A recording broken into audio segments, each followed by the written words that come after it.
Hi guys, what's up and welcome back to new episodes of marine life. So last episode में जैसा आपने देखा, हमने रखा था इसे इंडक्शन के ऊपर में गर्म होने के लिए ताकि ये थोड़ा पक जाए, बट ये ना तो इंडक्शन से पके ना मेरे खराब जोक से। अगर आपको फिशेस के बारे में जानना है तो हमारे पास 2 गोल्ड फिश है एंड 2 कैटफिश है। गोल्ड फिश का वैरायटी मोस्ट प्रॉब्ली कोई गोल्ड फिश है एंड कैटफिश का हमें उतना कुछ आइडिया नहीं था क्योंकि ये हमारा फर्स्ट फिश कीपिंग एक्सपीरियंस था, तो हमें कोई आइडिया नहीं था इस फिश बोल में कितना फिशेस रख सकते हैं।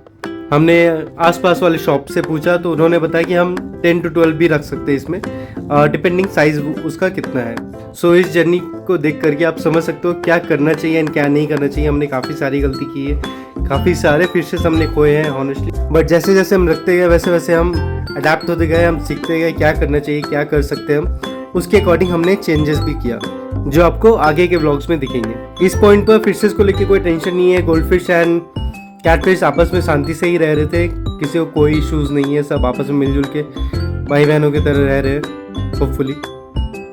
इनिशियली फिशेस थोड़े डरे हुए रहते हैं, तो अब बस खाने के टाइम ही वो आपके पास आएंगे। शार्क आप जैसे नीचे देख सकते हो, वो बस घूमता रहेगा, वो ज़्यादा डरता है नॉर्मली।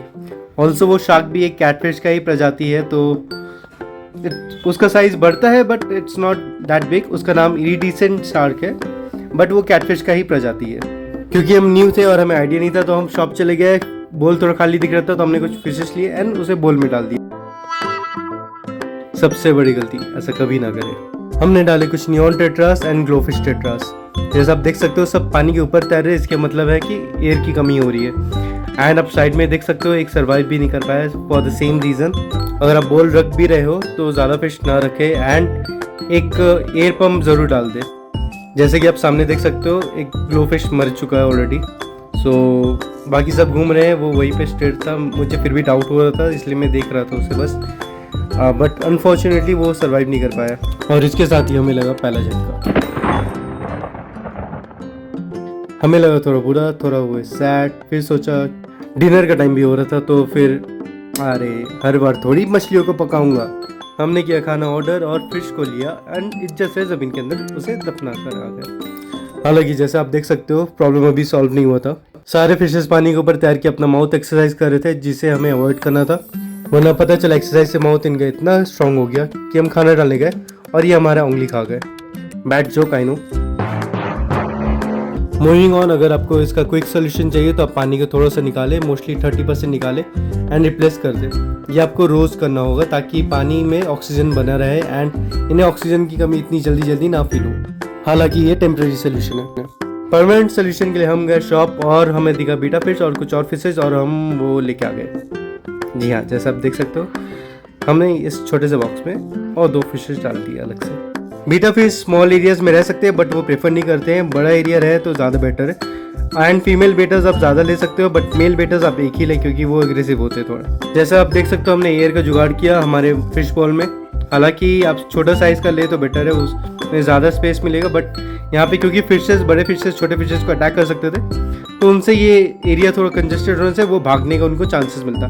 जैसा आपने अभी देखा हमारे गोल्डफिश को एक ग्लास कैटफिश को अटैक करते हुए। जी हाँ, ऐसे साइंस के लिए हमेशा सावधान रहे, सतर्क रहे और सेफ रहे। सोचा मौका मिला तो क्यों ना यूज़ कर लूँ। बट हाँ, मॉरल ऑफ द स्टोरी, अगर कोई फिश अग्रेसिव हो रहा है तो आप उसको कुछ टाइम के लिए साइड कर सकते हैं जिससे वो थोड़ा शांत हो जाए। नॉर्मली स्पेस रहने पर फिश जल्दी एग्रेसिव नहीं होती है। और हमने कुछ न्यू फिश भी ऐड किए जैसा आप अभी सामने देख पाओगे, जिसमें से एक ये ब्लैक मून फिश है जो हमारा वन ऑफ द फेवरेट था एंड एक पैरेट फिश भी हमने डाला जो बहुत बड़ा गलती था। जी हाँ, बाकी सब थे शांति पसंद फिशेस, सब शांति से रहते थे, बट ये छोटा सा नन्ना मुन्ना सा पैरेट फिश पूरा टैंक को हिला रखा था। ये हर किसी को बाइट करने जाता था, हर किसी के पीछे पड़ जाता था। हमें काफ़ी लेट एंड कुछ फिशेस के गुजर जाने के बाद ही रियलाइज़ हुआ कि ये अग्रेसिव फिश है। हमने शॉप पे भी पूछा, उसने भी हमें पीसफुल बोल के ही बेचा था, जिस वजह से हमने उसे यहाँ पे डाल दिया। बट इतने सारे अटैक्स के बाद हमें इसे निकालना पड़ा एंड हमने इसे वापस दे दिया। एंड इसके बाद ये सारे बस खाने के लिए लड़ते थे और किसी रीज़न से नहीं। इसी तरह नेक्स्ट एपिसोड के साथ में आपको और बताता रहूँगा क्या करना चाहिए क्या नहीं करना चाहिए, डूज एंड डोंट्स बेसिकली, एंड कैसे आप अपने वाटर को, अपने टैंक को कैसे और मेंटेन कर सकते हो, क्या क्या आपको अवॉइड करना चाहिए, ये सारे मैं आपको नेक्स्ट एपिसोड में आपको बताता रहूँगा। क्योंकि नेक्स्ट एपिसोड में हम इन सारे फिशेस को एक बड़े एक्वेरियम में शिफ्ट करने वाले हैं। तब तक के लिए thank you for watching, take care and please like share and subscribe अगर आपको कंटेंट पसंद आया तो। Thank you.